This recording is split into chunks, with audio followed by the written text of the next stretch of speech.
In this video, we're going to go through task number 5 for lesson number 3, iteration with Python.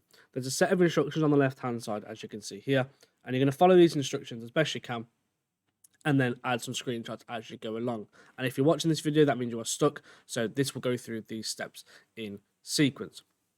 We're going to start by going to Thonny, and we're going to copy the first 2 lines of code, which generates a random number. So import random, I'm going to create a variable called random number and make it equal to a random number between 1 and 100.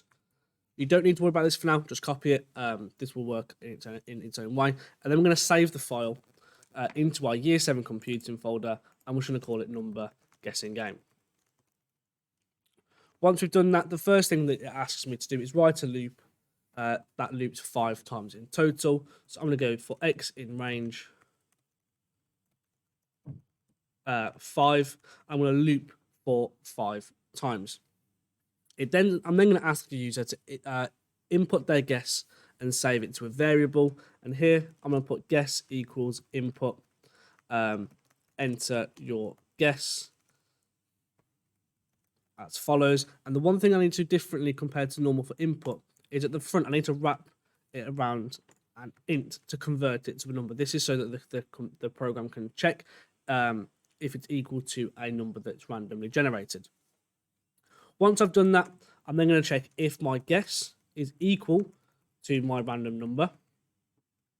So remember that we use a double equals sign, and I'm checking it against this random number that we created at the very start of the program.